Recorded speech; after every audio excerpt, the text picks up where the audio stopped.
অবরুদ্ধ নিষেধ পর্ব ৭ লেখিকা তেজস্মিতা মর্তুজা। তোমাদের সঙ্গে রয়েছে আমি প্রীতম। তো চলো উইদাউট ওয়েস্টিং এনি টাইম শুরু করা যাক। শীত ভালোই পড়ে গেল। ও মেয়র সাহেব, কি বলেন?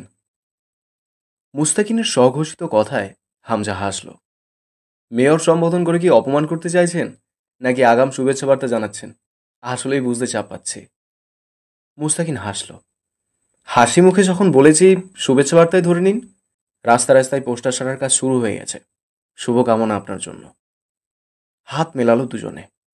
হামজা হাতটা ছাড়িয়ে বুকে রাখলো হাসি মুখে। এরপর জয়কে কাঁধ আগলে নিজের পাশে কাঁধে কাঁধ মিলিয়ে দাঁড় করিয়ে বলল, জয়কে আমার সাথে নিয়ে ঘুরছি অফিসার। জয় আমার হবেই ইনশাল্লাহ। আমার এই পুচকো যতদিন আমার আছে, আমি আছি। এরপর তিনজনে একটু সিরিয়াস হলো। মুস্তাকিন বিনা কাজে শুভেচ্ছা জানাতে তো আর মাঝপথে বয়ে আসেনি। মুস্তাকিন শুরু করলো, হামজা সাহেব দেখুন, লোকের মুখে যা রটে তাই নাকি ঘটে। যদিও এসব কথার কথা, তবুও লোকের এত জোরালো সন্দেহ কেন আপনাদের ওপর? এ ব্যাপারে আগেও কথা হয়েছে, তবুও বারবার আসলে বিষয়টা এসে এখানেই ঠেকে যাচ্ছে। হামজা সোজা হয়ে দাঁড়ালো। দেখুন অফিসার, আপনি কতটা ঠিক বলছেন বা একটু বাড়িয়ে জানি না। লোকের কতটা সন্দেহ আমাদের উপর তা আসলে মেপে দেখার সময় পাইনি ইলেকশনের ঝামেলায়। তবে ততটাও হবে না জানি যতটা বোঝাতে চেষ্টা করছেন আপনি। লোক টুকটাক ভালোই বাসে আমাকে। রাজনৈতিক দলে যেহেতু আছি, প্রতিদ্বন্দ্বীহীন নই। মূলত যে জমিজমা সংক্রান্ত ব্যাপার ওই পরিবারে ঘটেছিল, তার বিচার আমি আর জয় করেছিলাম। সর্বশেষে সময় দিয়েছিলাম কিছুদিন।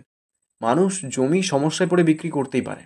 ওরা আবার তা ফেরত নিতে চেয়েছিল, কিন্তু সময় পার হয়ে গিয়েছিল। তবু আমি আরও কিছুদিন সময় দিয়েছিলাম।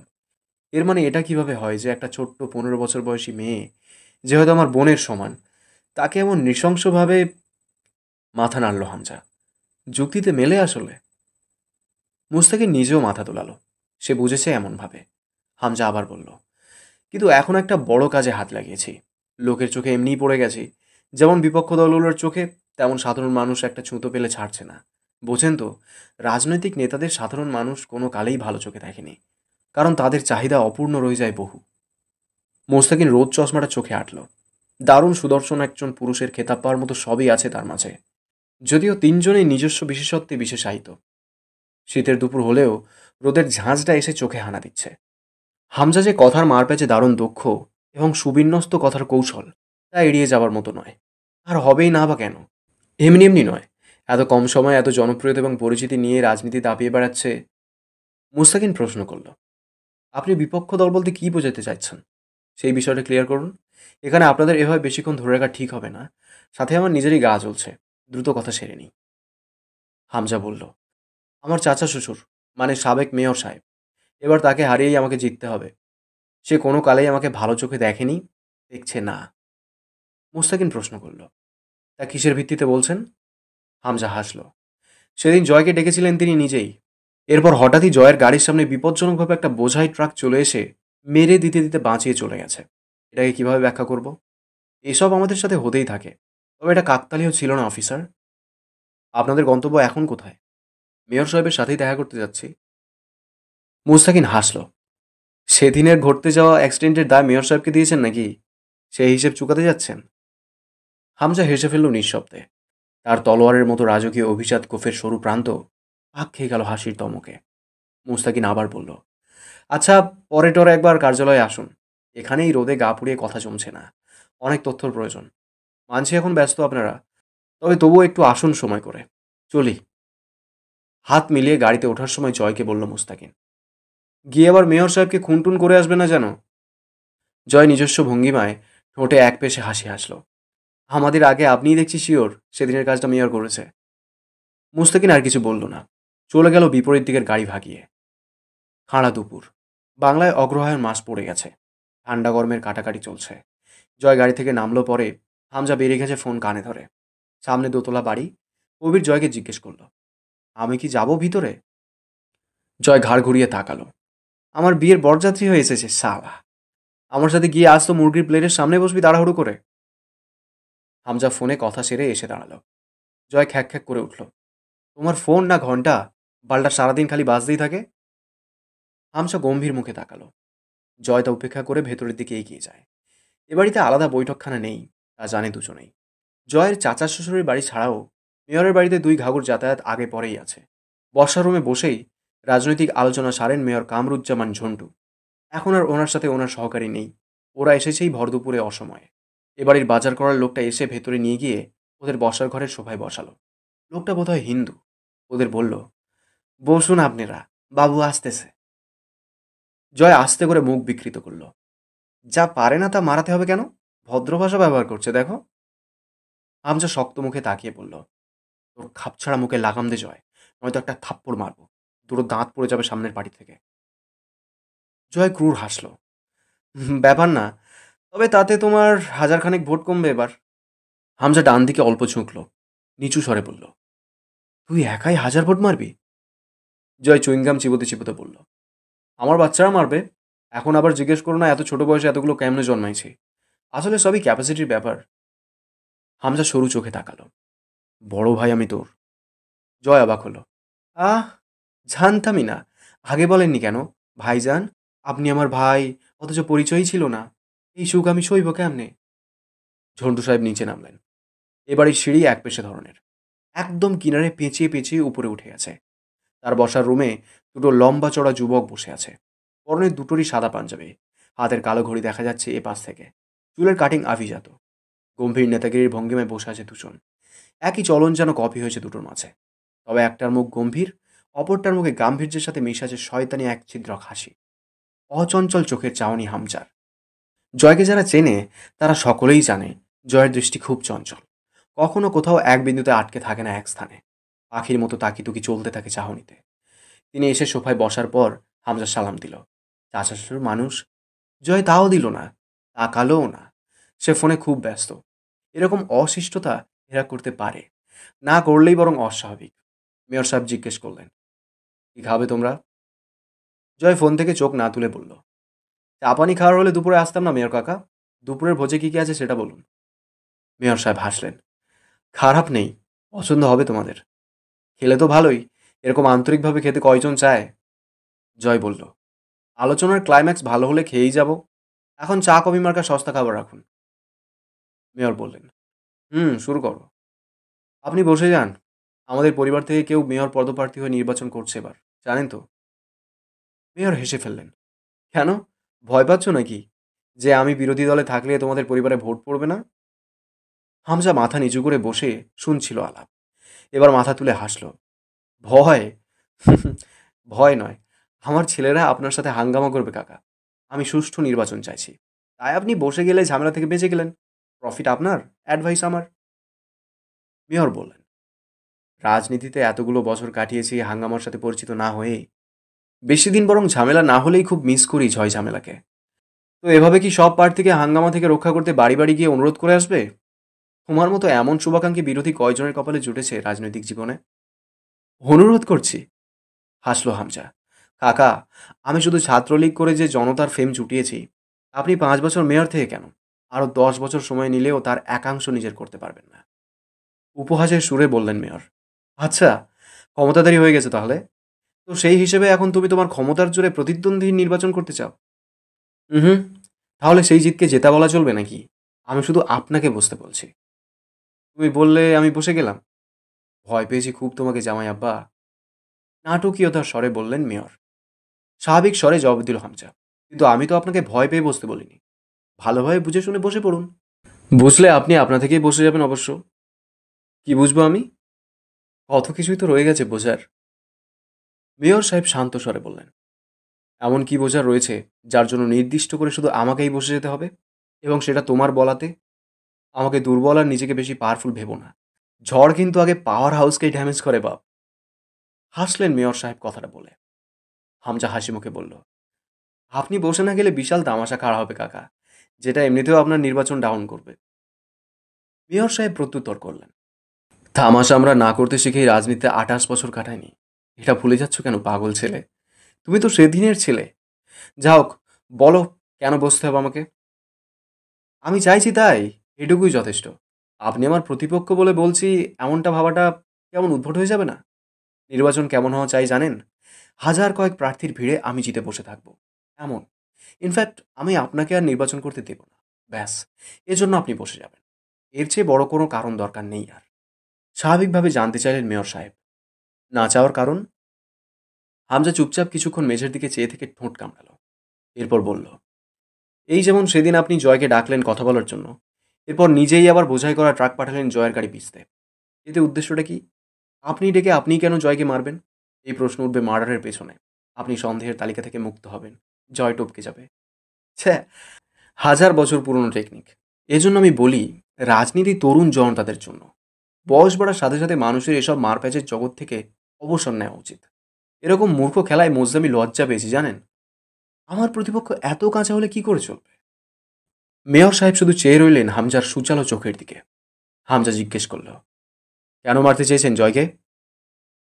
মেয়র সাহেব চাপা স্বরে বললেন, জয় নিঃসন্দেহে ছাত্রনেতা হিসেবে খুব দায়িত্বশীল ভাইস প্রেসিডেন্ট, অথচ তলে তলে কুকীর্তির অভাব রাখে না সে। তাতে তো আর অজানা না আমার। তবু কোনোদিন তোমার গিট্টু খুলতে যায়নি সোসাইটিতে। বাচ্চা মানুষ তুমি, দাপট করে বেড়াচ্ছ বেড়াও, একাই ঝরে যাবে দিন গেলে। কিন্তু এবার জয় কি করলো? একটা মেয়েকে খেয়ে দিয়ে ভোগে পাঠিয়ে দিয়েছে। তা করেছে, তাতেও দোষ দিচ্ছি না। পুরুষ মানুষ করতেই পারে। কিন্তু আমার ডাক পড়লো দুদিন পিবিআই ডিপার্টমেন্টে। বাড়িতে তল্লাশি চললো উল্টে পাল্টে। এ পর্যায়ে মেয়র সাহেব বিক্ষুব্ধ হয়ে উঠলেন। আমার রেপুটেশন খেতে উঠে পড়ে লেগেছে দুই ভাই। আমি তোমাদের জান হজম না করে ছেড়ে দিই কি করে? এখন আবার এসেছো হুমকি দিয়ে লাঠি কেড়ে নিতে। বাচ্চাদের খেলাঘরের মতো বিবেচনা বোধ তোমার। তোমার নিজেকে কাঁচা খেলোয়াড় মনে হয় না হামজা? আজও ঝন্টু সাহেবের যে চিন্তাধারা এবং শীতল দাপুটে আচরণ, তাতে হামজা খুব মজা পায় বরাবরই এই লোকের বিরুদ্ধে পলিটিক্যাল ট্রিক্স চালিয়ে। মনের মতো বিরোধী মনে হয় এনাকে। হামজা চুপ করে থাকলো কিছুক্ষণ। পরে বলল, জয় সব করেছে তা কোন ভিত্তিতে বলছেন আপনি? মেয়র পান খাওয়া লালচে দাঁত বের করে ক্যাট ক্যাটে হেসে উঠলেন। আবার ভিত্তি খুঁজছে ছেলে, দেখো কাণ্ড। হামজা জানালো, জয় সব করেনি। তা না হয় প্রশাসন জানে, আমি তুমি তো জানি জয় করেছে। হামজা জোর দিয়ে বলল, এবার প্রশাসন যা জানে আপনার আমারও তাই জানার। কারণ সত্যিটা তাই। দুনিয়ার সব অপরাধ তো আর জয় একা করতে পারে না। ওরও তো একটা ক্লান্তি আছে অপরাধ করে। কালুও করতে পারে কাজটা, রাজনের লোকেরা করতে পারে। দিনাজপুরে যে একটা শীর্ষ সন্ত্রাস ত্রাসের সাম্রাজ্য গড়ে তাতে বাদশাহী করছে, তা ভুলে যাচ্ছেন আপনি কাকা। মেয়র সাহেব চেয়ে রইলেন কিছুক্ষণ হামজার দিকে। শান্ত শীতল ধূর্ত নেতাকর্মী হামজা।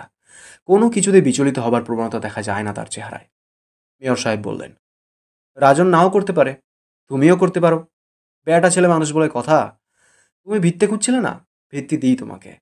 ধরো যে ঘটনাটা ঘটেছে মেয়েটার সাথে, তা তোমরা করেছো কোনো কারণে। আর এখন তার দায় আমার ওপর চাপিয়ে আমাকে বদনাম করে ডাউন করতে চাইছো। দুটো নিশানা, একটা তীর। হতে পারে নাকি এরকম? আমাকে বসিয়ে মেয়র হবে পাটোয়ারি পরিবারের কেউ?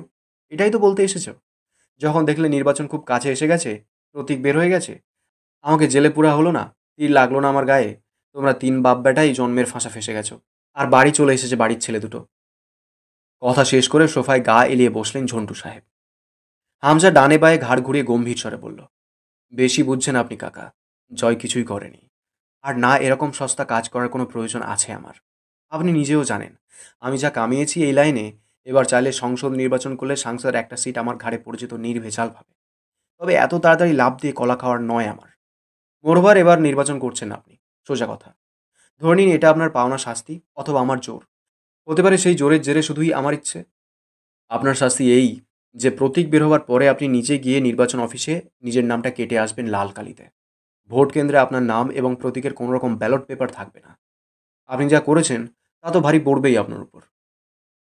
নিশ্চিত ভঙ্গিতে হেসে জবাব দিল মেয়র, ও তুমি চিন্তা করো না বাপ, আমি ভার বয়ে নেব। জয় এতক্ষণে হেসে ফেলল, একটু বেশিই ভার কাকা। আপনার শক্তিতে নাও কুলাতে পারে। এই বয়সে ঘাড় ভেঙে গেলে মুশকিল। মেরুদণ্ডের হাড় ভেঙে গুঁড়ো হবার চান্সও আছে। মেয়র সাহেব শুধালেন, তাই নাকি? জয় ফোনটা হাতের মধ্যেই ঘোরাতে ঘোরাতে বলল, আপনার ইট বালুর বিশাল ব্যবসা আছে না, কার নামে যেন চলে? আপনার বউ? দুঃখু, চাচির নামে নাকি মেয়ে? ঝিরি এন্টারপ্রাইজ? ঝিরি কার নাম কাকা? মেয়র সাহেব ভ্রু কুচকালেন। জয় ফোনের স্ক্রিনটা ঘুরিয়ে ধরল। সেখানে দেখা যাচ্ছে লণ্ডভণ্ড অবস্থায় সন্ধ্যার আকাশের নিচে গাড়ির ফ্রন্ট গ্লাস ভেদ করে খুব কাঁপাকাঁপির সাথে তোলা একটা ভিডিও। কয়েক সেকেন্ড পর তার অ্যাঙ্গেল চলে গেল গাড়ির ভেতর থেকে জানালা দিয়ে হাত বাড়িয়ে পেছন দিকে দৃশ্যকে শ্যুট করা কোনো ভিডিও ফুটেজ, যেখানে স্পষ্ট দেখা যাচ্ছে যে ট্রাকটা এতক্ষণে এই গাড়ির সামনে ছিল তা গাড়িটাকে পাশ কাটিয়ে এখন পেছনে চলে গেছে। ট্রাকের পেছনে বেশ বড় করে রং দিয়ে লেখা ঝিরি এন্টারপ্রাইজ। ভিডিওটা তৈরি হয়ে গেছিল জয়ের ফোনের ব্যাক ক্যামেরাতে। সেদিন যখন কবিরের ভ্যাটকানো ছবি তুলতে ক্যামেরা অন করেছিল, ঝন্টু সাহেবের মুখভঙ্গিমা দেখে বোঝা গেল না তিনি কি করবেন। খুব খাঁটি রাজনীতিবিদ, বহু বছরের চলাচল এই পথে তার। দুজনে বেরিয়ে এলো বাড়ি থেকে। পাশেরটাই হামজার শ্বশুর বাড়ি। জয় খোঁচা মারল, যাও শ্বশুর বাড়ি, মধুর হাড়ি ভেঙে পেট ফুলে এসো। মানে আমি আবার গেলে প্রেগনেন্ট হয়ে পেট ফুলবে তা বলছি না, গিলবে, গিলে পেট ফোলাবে। তোমাদেরই তো দিন, আমরা বল সিঙ্গেল মানুষ, না আছে বউ না আছে শ্বশুর বাড়ি। হামজা কনুই দিয়ে গলা আঁকড়ে ধরল জয়ের। রাস্তার মাঝেই দুজনের কুস্তি বেঁধে গেল একচোট। কবির একটু দূরে দাঁড়িয়ে খালি হাসে। জয় এক সময় নিজেকে ছাড়িয়ে হাঁপায়। তোমার ওই পাণ্ডবের মতো হাত দিয়ে আমার গলা চাপলে রুহু ব্যথায় না হোক বিরক্তিতেই বেরিয়ে আসবে। এই গায়ে ডিউমিও কিছু মারো না। ছ্যা, কি গন্ধ, ভাবি কাজে আসে তো। হামজা আবার তেড়ে গেল রাস্তার উপরে। জয় ঝেড়ে দৌড়, সাথে সাথে গালাগাল দিচ্ছে। একটু দূরে গিয়ে ঝুঁকে দাঁড়িয়ে হাঁটুতে হাত রেখে দম ফেলে বলল, তুমি থানায় না কোথায় যাবে, যাও, আমাকে এখন আর পাবে না। কবির চলে আয়, আমরা আজ পিকনিক করব, রাতে ব্যাডমিন্টন ম্যাচ আছে আমার। হামজা খিঁচতে খিঁচতে গিয়ে গাড়িতে উঠল। উল্লাম্বারে বেওড়া কোথাকার, বকাটেপনা ছাড়, কাজ কামে হাত লাগা, রাজার ভাণ্ডার বসে খেলে গুড়িয়ে যায়। জয় খেঁকিয়ে উঠল, যাও তো, আলগা জ্ঞান দিতে আসবে না, কানে ব্যথা হয় আমার। সকাল 7টার বাস। বাস স্ট্যান্ডে পৌঁছাতে 7টা বাজলো অন্তুদের। মিনিট কয়েকের মাঝে বাস ছাড়বে। আমজাদ সাহেব বাসে উঠে রাবেয়া এবং অন্তুর সিট খুঁজে ওদের পাশে বসিয়ে দিয়ে পাশের দোকান থেকে একটা পানির বোতল কিনতে নামলেন। পানির বোতল তুলতে ভুলে গেছেন রাবেয়া। অন্তু আর রাবেয়া পাশাপাশি সিটে বসেছেন। আমজাদ সাহেবের সিটটা আলাদা, কিন্তু দেখা গেল সেখানে এক সিটে একটি মহিলার জায়গা। অন্তু উঠে দাঁড়ালো, আবু, তুমি আমার পাশে বসো, আমি ওই আন্টির কাছে বসছি। আমজাদ সাহেব একটু ভাবলেন, পরে গিয়ে বসলেন রাবেয়ার পাশে। অন্তুকে বললেন অসুবিধা হলে ডাকতে।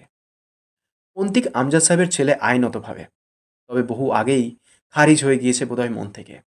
যেদিন বিয়ে করে আনলো, আমজাদ সাহেবের সম্মান মাঠে মাঠে হয়ে গিয়েছিল। অন্তিক বললে আমজাদ সাহেব ঘটা করে বউ বানিয়ে আনতেন মার্জিয়াকে, কিন্তু অন্তিক জানত মার্জিয়ার পারিবারিক পরিবেশ খুব নিচু এবং নোংরা। সে বাবাকে বলার সাহস পায়নি, নিজেই বিয়ে করে নিয়ে চলে এসেছিল। তবুও সবাই মেনে নিয়েছিল, কেউ অন্তিককে কোনো কটূক্তি করেনি, ঝামেলা বাঁধিয়ে নিয়ে। পাড়ার লোকে ইচ্ছে মতো মাস্টারমশাইয়ের নামে খিস্তি ছেড়েছে। আমজা সাহেব তথাপি ছেলেকে কিছু বলেননি।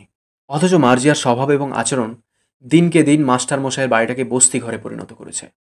অবাক করা বিষয় হলো, অন্তিক তাতে কোনো প্রতিবাদ করে না কোনো কালে। বিয়ের আগে হাস্যোজ্জ্বল অন্তিক এক লহমায় বদলে কাপুরুষ বনে গেল কবে জানি। দূরত্ব বেড়েছে তার বোনের সাথে, বাবার সাথে। রাবেয়া মা, তিনি মানিয়ে চলতে চেষ্টা করেন, তবে অন্তু রুচিতে বাধে। আমজাদ সাহেব মনের দুঃখে কথা বলতে যান না। আজও রাবেয়া বেগম ডেকেছিলেন অন্তিককে সালিশে বাবার পাশে গিয়ে দাঁড়ানোর জন্য। অন্তিক বলল, মার্জিয়াকে ডাক্তারের কাছে নিয়ে যেতে হবে। অন্তু টেনে হিঁচড়ে নিয়ে চলে এসেছে রাবেয়াকে। ঘেন্নায় এক বুক পাথর হয়ে এসেছে অন্তিকের কথায়। জোয়ান চাচাতো ভাইরা এসে নিজেদের বাপের পাশে দাঁড়াবে, আমজাদ সাহেবের সেই কপাল নেই। ছেলে বলছে বউকে ডাক্তারের কাছে নিতে হবে, বাপ যাচ্ছে জমি জমা সালিশে। কি থেকে কি হবে জানা নেই। অন্তুর একটা বড় ভাই আছে, একথা স্বীকার করতেও বাঁধে তার আজকাল। অন্তুকে নিতে চাইছিলেন না আমজাদ সাহেব। মেয়ে মানুষ সালিশে গিয়ে অত লোকের মাঝে দাঁড়াবে, লোকে ভালো চোখে দেখবে না ব্যাপারটা। অন্তু দৃঢ় গলায় বলেছে, আব্বু, আমি কোনোদিন যেন তোমার দুর্বলতা না হয়ে উঠি। আর তার কারণ যদি শুধু হয় আমি মেয়ে, তবে আমার মেয়ে হওয়ার প্রতি আজ ধিক্কার। আমি যাব তোমার সঙ্গে, আর কিছু না হোক, তোমার সন্তান হিসেবে তোমার পাশে গিয়ে তোমার অবলম্বন হিসেবে দাঁড়ানো আমার কর্তব্য। আর তোমার কাছে আমি এমন চিন্তাধারা আশা করি না, সমাজ কি বলবে। সমাজকে এড়িয়ে পায়ে পিষে আগে পা বাড়াতে তোমার কাছেই শিখেছি। তুমিই বলো, সমাজের মুখ আছে বলবে, খারাপও বলবে, ভালো খুব কমই বলবে। এই সমাজকে তোয়াক্কা করা মূর্খতা এবং আত্মনির্ভরশীলতাহীন কাজ।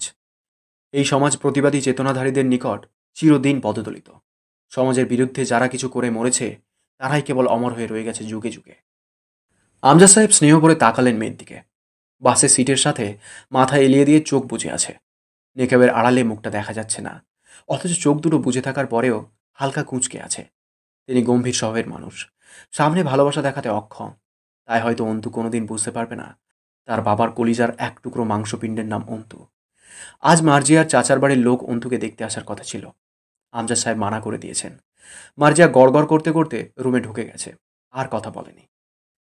কুড়িগ্রাম পৌঁছাতে প্রায় বেলা খাড়া হলো। গ্রামের রাস্তাঘাট পেরিয়ে হেঁটে আসার সময় অন্তুর খুব ছোটবেলার কথা মনে পড়ছিল। আব্বুর হাত ধরে অন্তিকার সে আসতো দাদুর বাড়িতে। রাস্তায় হাঁটতে হাঁটতে আব্বুকে পাশ কাটিয়ে ওর চুলের ঝুঁটিতে টান মেরে আবার অপর পাশে হাঁটা শুরু করতো। অন্তু চিৎকার করলে অন্তিকা আব্বুকে বলতো, এই প্যাপুকে কোথা থেকে তুলে এনেছো আব্বু? খালি সারাদিন ম্যামা করে। কিছু হয়েছে ওর? কোনো সমস্যা নেই, তবুও ক্যাকা করে উঠছে। যেখান থেকে এনেছিলে সেখানেই ফেলে দিয়ে আসবে। আমার এসব প্যাপু লাগবে না। শুধু শুধু ভাগ বসাতে এসেছে। অন্তু আরও জোরে চেঁচাতে থাকলে অন্তিক হেসে লুটোলুটি খেত রাস্তার মাঝে। বুকটা বিষিয়ে ওঠে অন্তুর। সেসব দিন ফুরিয়েছে, কিন্তু ফুরনোটা কি খুব জরুরি ছিল? সম্পর্কে যখন এত মায়া, তবে সেই সম্পর্কের সমীকরণের মান ধ্রুব নয় কেন? জীবনের মনে মনে বদলে কেন যায়? আজ অন্তু একা এক পাশে আব্বুর কাঁধে কাঁধ মিলিয়ে হাঁটছে, অপর পাশে অন্তিকের থাকার কথা ছিল। নেই। সেই রাস্তা আছে, আব্বু আছে, অন্তু আছে। অন্তিক কেন বদলেছে? কবে বদলেছে? যেদিন আব্বু দুটো থাপ্পড় মেরেছিল মার্জিয়াকে ওভাবে ভাগিয়ে নিয়ে আসায়, সেদিন বদলেছে? অন্তু বলেছিল, ভাই, তুই মার্জিয়ার চেয়ে উন্নত মানসিকতার মেয়ে ডিসার্ভ করিস। এই কথাই বদলেছে? বুকে জমা প্রেম ভালোবাসায় টান লেগেছিল নিশ্চয়ই, কিন্তু কতদিনের ভালোবাসা? বছর দুয়েক? আচ্ছা 3 বছর? অন্তুর সাথে না সম্পর্ক 20 বছরের। আব্বুর সাথে তারও বেশি। সম্পর্ক এবং ভালোবাসায় বোধহয় সময় কোনো প্রভাব রাখে না। ভালোবাসা একদিনেও প্রগাঢ় হয়, 1000 বছরের তার চেয়েও। সেটাই হবে হয়তো। তবেই তো অন্তিক মুখ ফিরিয়ে নিয়েছে পরিবার থেকে। সে সব বোঝে, মুখ খোলে না। অন্তু বোঝে না অন্তিক এত বদলে কেন গেল। হুট করেই বলা চলে। রাতারাতি কোটিপতি হবার মতো করে বদলে গেছে ছেলেটা। অন্তু অবাক হলো। সে তো এত আবেগী নয়। কেউ তাকে ত্যাগ করার সুযোগ পায়, তার বহু আগেই সে নিজেকে ততটা গুটিয়ে নিতে পারে যতটাই সামনের মানুষটা ত্যাগের আকাঙ্ক্ষা ভুলে বসবে। আজ কেন ভাইয়ের জন্য মন কেমন করছে? সেই ভাই যে অমানুষ, বিবেচনা বোধহীন পশু হয়ে উঠেছে। অন্তুর মেজ ফুপুর বাড়ি দাদা বাড়ির পাশে। এই ফুপুকে দাদাভাই নাকি বেশি ভালোবাসতেন। এজন্য নিজের ভাতিজার সঙ্গে বিয়ে দিয়ে কাছেই রেখেছিলেন।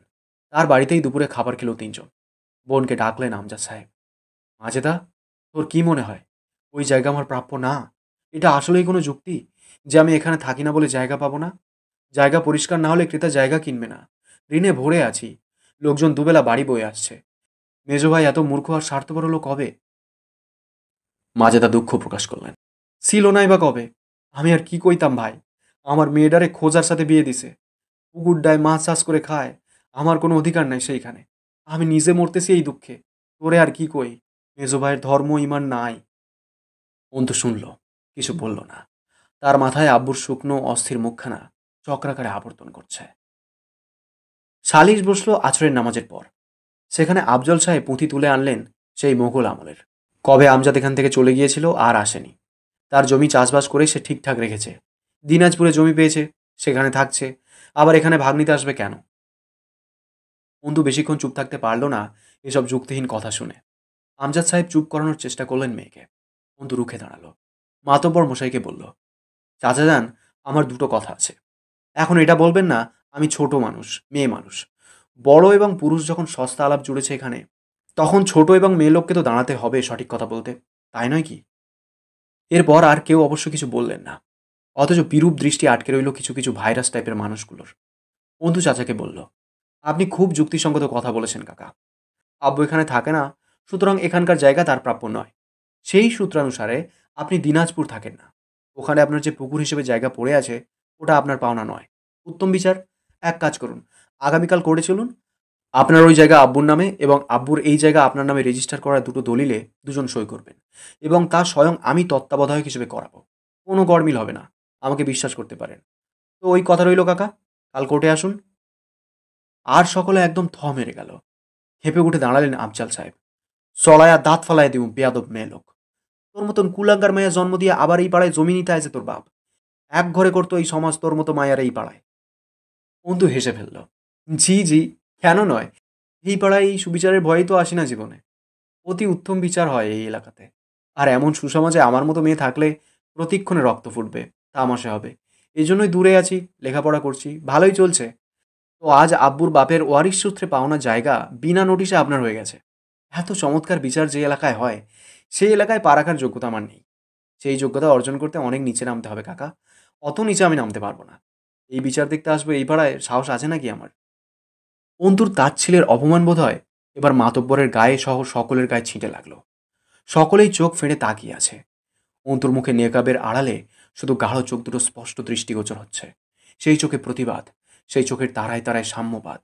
সকলের বলার মতো কথা খুব বাজেভাবে ফুরিয়ে গেল। শেষমেশ তবুও আফজাল সাহেব অনেক রকমের বাহানা করলেন, এটা ওটা তুলে নিজের কীর্তন গাইতে লাগলেন, কিন্তু কাটিয়ে দিল অন্তু। এক পর্যায়ে এক বুড়ো মাতব্বর গোষ্ঠীর লোক আমজাদ সাহেবকে বললেন, ও আমজাদ, মায়ারে উকিল বানাইলেও তো পারো গো। মায়া তো সুন্দর, ভালো কথা কইতে পারে দেখতেছি। মায়াডারে পড়াইও, বহু দূর যাইব হে। আমজাদ সাহেব হাসলেন। ধোয়া করবেন চাচা, সেই আশাই আছে। শেষ অবধি অন্তুর যুক্তির সামনে, এবং যেহেতু আমজাদ সাহেবের ন্যায্য ওয়ারিশ সূত্রে বাপের সম্পত্তি প্রাপ্য জায়গা, কিছু করার নেই এখানে জাল ভাবে। টাকা খেয়েই এসেছেন মাতব্বর আফজাল সাহেবের, কিন্তু জনগণের সম্মুখে নিখিল বিচার না করে উপায় রইল না। শেষ অবধি মুখে মুখে একটা ফাইসালা এলো। আফজাল সাহেবের গোয়ালের যে অংশ আমজাদ সাহেবের জায়গায় চড়ে গিয়েছে, সেটুকু ভেঙে জায়গা বের করে দিতে হবে। এবং যেহেতু গোয়াল ইট পাথরে গড়াও নয় ওই অংশ, সুতরাং যথাসম্ভব জলদি ভেঙে ঝামেলা মিটিয়ে দিতে হবে, যাতে আমজাদ সাহেব দ্রুত বিক্রি অথবা যা খুশি করতে পারেন। অন্তু কিন্তু এতে সন্তুষ্ট হতে পারল না, কারণ মুখের এই কথা ঘুরে যেতে চোখের পলকও ঠিকমতো ফেলতে হবে না। কোনো ডকুমেন্ট স্ট্যাম্প পেপার ছাড়া এই কথাগুলো কত আনা সুষ্ঠুভাবে মানবে তার কাকা, সে ব্যাপারে যথেষ্ট সন্দেহ রয়ে গেল। এ নিয়ে এখানে এসে আবার বিবাদে জড়ানোর বিন্দুমাত্র ইচ্ছে নেই। আমজাদ সাহেবকে বলল অন্তু ভাবনাটা। তিনি নিজেও সহমত পোষণ করলেন। তবে ভুল এক কথায় তারা করেছেন। যেহেতু এসেছেন চূড়ান্ত একটা ফয়সলা করতে, একটা 100 টাকার স্ট্যাম্প পেপার তুলে আনার কথা ভুলে যাওয়া উচিত হয়নি। সন্ধ্যা মাথায় নিয়ে বাসে উঠল তিনজনে। দিনাজপুর পৌঁছাতে জ্যাম ট্যাম পেরিয়ে রাত 10টা, বড়জোর 11টা বাজবে। এতক্ষণ শুনলে অবরুদ্ধ নিষেধের সপ্তম পর্ব, লেখিকা তেজস্মিতা মর্তুজা। কেমন লেগেছে কমেন্ট করে জানিও। তোমাদের একটা কমেন্ট আমাকে প্রচুর মোটিভেট করে। পরবর্তী পর্বগুলো খুব শীঘ্রই চলে আসবে এই চ্যানেলেই, তাই চ্যানেলটাকে সাবস্ক্রাইব করে রেখো। দেখা হচ্ছে খুব তাড়াতাড়ি। ততক্ষণ সুস্থ থেকো, ভালো থেকো। Thank you.